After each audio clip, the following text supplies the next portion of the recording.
વાત કરીશું અમરેલીથી। અમરેલીના ધારાસભ્ય કૌશિક વેકરિયા મંત્રી બનતા તેમના વતનમાં ભારે ઉત્સાહ જોવા મળ્યો હતો।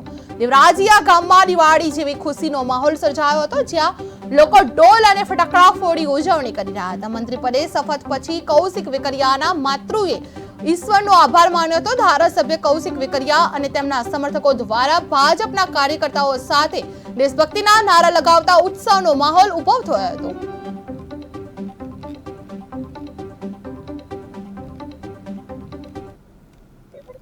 આજે અમારા ઘરમાં પણ ખુશીનો માહોલ છે અને અમરેલી જિલ્લામાં પણ ખુશીનો માહોલ છે। આજથી 20 વર્ષ પહેલા એની સેવા અને રાજકારણમાં જે આગળ પગલું દેપાવ્યું એમાં એની પ્રમોશન અત્યારે મળ્યું છે। એમાં પહેલા શરૂઆતમાં તો એ ગામના સરપંચ હતા, ત્યાર પછી પ્રમુખ થયા, ત્યાર પછી ધારાસભ્ય થયા અને અત્યારે મંત્રીમાં સ્થાન મળ્યું છે। ગુજરાત રાજ્યનો જે રીતે વિકાસ થઈ રહ્યો છે એમાં એ આગળ વિકાસની હરોળ યથાવત ચાલુ રાખશે। ધારાસભ્ય હતા ત્યારે પણ તેણે વિકાસ ચાલુ હતો જ, પણ એથી વધારે વિકાસ થાય એવી મારી ઈચ્છા છે અને એની પણ એવી જ ઈચ્છા। મોદી સાહેબનો હું આભાર માનું છું અને જનતાનો આભાર માનું છું અને ગુજરાત સરકારનો પણ આભાર માનું છું।